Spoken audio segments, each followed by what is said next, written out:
गूंगी बहू अंधी सास। एक परिवार में 5 लोग थे। ओम प्रकाश, उनकी पत्नी सुमित्रा, बहू भावना, बेटा राहुल और एक थी उनकी बेटी प्रियंका। वैसे तो ओम प्रकाश और सुमित्रा के घर में सब कुछ ठीक ठाक था, लेकिन सुमित्रा की एक आदत थी। घर में कुछ भी गलत या सही हो तो वो किसी से कुछ नहीं कहती, और भावना स्वभाव की इतनी सीधी सादी थी कि अगर कोई उसके साथ गलत भी करता तो भी वो उसे कुछ नहीं कह पाती। इसी के चलते प्रियंका और राहुल घर में मनमानी चलाते रहते, क्योंकि घर को संभालने वाली औरतें इस तरह से रहती थी जैसे वो गूंगी और अंधी हो। माँ, मैं अपनी सहेलियों के साथ पिकनिक पर जा रही हूँ। ठीक है बेटा, चली जाओ। और मुझे आने में रात हो जाएगी, देर से ही आऊंगी मैं। अच्छा, कोई बात नहीं बेटा। अरे भावना, तुमको एक बार में समझ में नहीं आता क्या? नाश्ते में फिर से पराठे बना के रख दिए। कितनी बार तुमसे कहा है कि मेरे लिए ढंग का नाश्ता बनाया करो। ठीक है जी, आगे से ध्यान रखूंगी। अरे ये बहू से किस तरह से बात कर रहे हो तुम राहुल? अरे तो और क्या करूं पापा, इसको कहीं बात एक बार में समझ में ही नहीं आती। सुमित्रा, तुम अपने बेटे को समझाती क्यों नहीं? बहू से बात करने का ये क्या तरीका है? अरे जिसकी जैसी मर्जी आए करो, मुझे क्या। भावना बेटा, तुम भी तो कभी कुछ कहा करो। इस तरह क्यों सबकी बातें सुनती रहती हो? कोई बात नहीं पापा जी, सब ठीक है। रात को काफी देर तक प्रियंका घर नहीं आती, और जब वापस लौट कर आती है तो एक लड़की के साथ बाइक पर बैठकर। सुमित्रा और भावना दोनों ही प्रियंका को लड़की के साथ देख लेते हैं।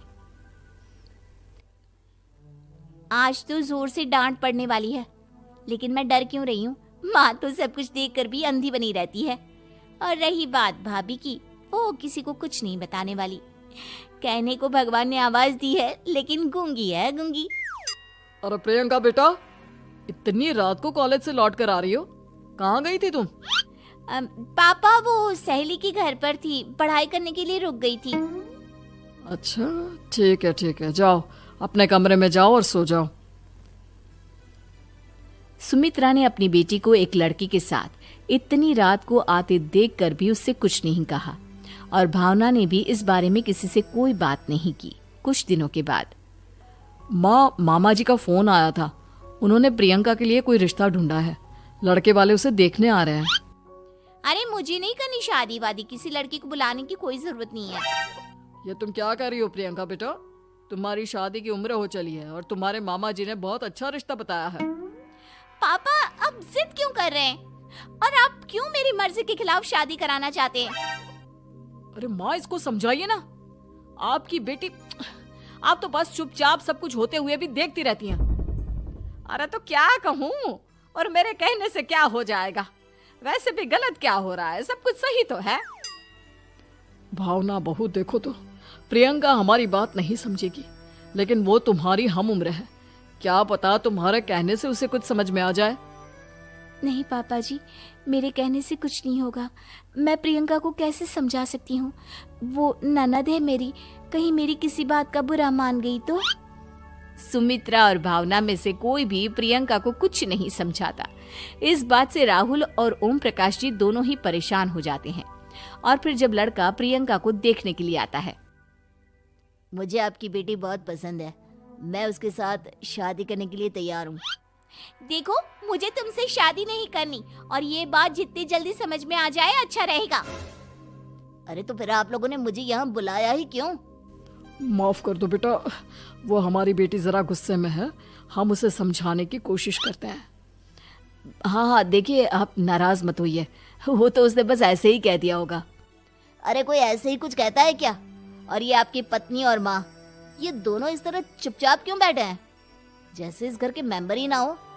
आपके घर में सब कुछ ठीक तो है ना? अरे सब कुछ ठीक है बेटा। सुमित्रा, समझाओ ना अपनी बेटी को। अरे क्या समझाऊं, क्या होगा समझाने से? सब ठीक ही तो हो रहा है, गलत क्या हो रहा है? भावना, प्रियंका को अंदर लेकर जाओ और उससे समझाओ कि कितना अच्छा रिश्ता है। इतना अच्छा लड़का है, इस तरह से बिहेव ना करे। नहीं जी, मैं किसी से कुछ नहीं कह सकती जी। अरे अजीब परिवार है, मुझे तो यहाँ से निकलना पड़ेगा। इस तरह से तो आपकी बेटी की शादी किसी से नहीं हो सकती। जिसके घर की औरतें गूंगी और अंधी बनकर बैठ जाए, उस घर का कुछ नहीं हो सकता। ओम प्रकाश और राहुल सुमित्रा और भावना की हरकतों की वजह से बहुत परेशान हो जाते हैं। एक दिन वो दोनों आपस में बात करते हैं। पापा, समझ में नहीं आता कि भावना और माँ को कैसे समझाया जाए। सही कहते हो बेटा, तुम और मैं काम के सिलसिले में सारा दिन घर के बाहर रहते हैं और घर की दोनों औरतें जिन्हें सारा घर संभालना चाहिए गूंगी और अंधी बनकर बैठी हैं। पापा, आप ही बताइए इसका क्या उपाय है। मेरी तो कुछ समझ में नहीं आता बेटा, लेकिन हमें कुछ तो करना पड़ेगा, क्योंकि इन सब की वजह से प्रियंका बहुत ज्यादा बिगड़ती जा रही है। तुमने देखा उसे किस तरह से बिहेव किया था। अरे लेकिन पापा, हम करेंगे क्या? हमें एक नाटक करना होगा। कुछ दिनों के लिए हम भी गूंगे और बहरे बन जाते हैं, उसके बाद इन दोनों औरतों को अकल आएगी। हाँ पापा, शायद आपकी बात ठीक है। हम दोनों हर बार बात को संभाल लेते हैं और इसी वजह से माँ और भावना कुछ भी करने की कोशिश ही नहीं करते। और फिर अगले दिन, भावना, नाश्ते में क्या बनाया है? जी पराठे बनाए हैं। मेरे लिए पोहा बना दो। अच्छा जी ठीक है, अभी बना देती हूँ जी। बहू, नाश्ते में क्या बनाया है? पापा जी, पराठे हैं और पोहे बन रहे हैं। अरे बहू, मुझे तो उपमा खाने का मन था, मेरे लिए उपमा बना दो। ठीक है पापा जी, अभी बना देती हूँ।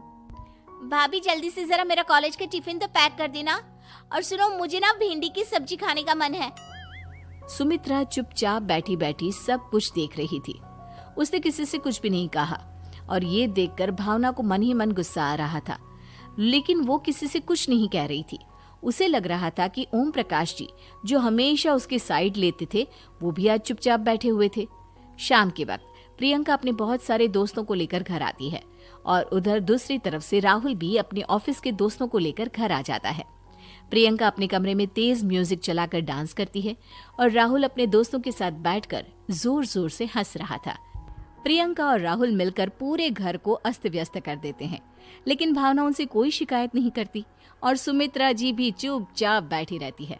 लेकिन भावना और सुमित्रा के अंदर का गुस्सा धीरे धीरे बढ़ रहा था। फिर रात को ओम प्रकाश और राहुल एक दूसरे से बातें करते हैं। पापा, हमने इतना कुछ किया, फिर भी भावना कुछ बोलती ही नहीं और माँ भी कुछ गलत करने से किसी को रोकती ही नहीं। तुम चिंता मत करो बेटा, इन दोनों के अंदर का गुस्सा भर रहा है और बहुत जल्दी बाहर आने वाला है। अगले दिन, अरे बहू, ये कपड़े धुले हैं या गंदे हैं? पापा जी, कपड़े तो मैंने धोकर ही आपकी अलमारी में रखे थे। मुझे तो साफ नहीं लग रहे, एक बार और धो देना। प्रियंका, मैं सोच रहा था कि तुम्हें उस लड़के से शादी नहीं करनी है ना, मत करो। एक काम करो, वैसे भी क्या रखा है शादी वादी में, तुम्हें जो लड़का पसंद है उसके साथ जाकर कोर्ट मैरिज कर लो। इस बार ओम प्रकाश और राहुल की बात सुनकर भावना और सुमित्रा के अंदर का गुस्सा जाग उठता है। मैं किसी से कुछ कहती नहीं जी, इसका मतलब ये है कि आप लोग मुझे परेशान करते ही रहेंगे। कल 4 बार मुझसे नाश्ता बनवाया, आज पापा जी मुझसे धुले हुए कपड़ों को बार बार धुलवा रहे हैं। अरे मैं इंसान हूँ जी, कोई मशीन नहीं हूँ। तुम दोनों ने मिलकर इस घर की कैसी हालत बना दी है और अपनी बहन को भागकर शादी करने के लिए कह रहे हो। तुम भाई हो या दुश्मन? ओम प्रकाश और राहुल जोर जोर से हंसने लगते हैं। अरे इसमें हंसने की क्या बात है? हम लोग यहाँ इतने परेशान हो रहे हैं जी, तुम लोगों को ऐसी हरकत करने के बाद भी हंसी आ रही है। ये क्या कर रहे हैं जी आप दोनों? यही तो हम चाहते थे कि सुमित्रा, तुम अंधी होकर ना बैठी रहो। घर में कुछ भी गलत हो तो उसे रोकने की कोशिश करो। और भावना, तुम अपने साथ हो रहे गलत व्यवहार पर भी कभी मुंह नहीं खोलती। ये सही बात नहीं है। मैं चाहता था कि तुम्हारी भी जुबान खुले, तुम गलत बात का विरोध करो। गूंगी बहू और अंधी सास की ये जोड़ी इस घर में अब नहीं चलेगी।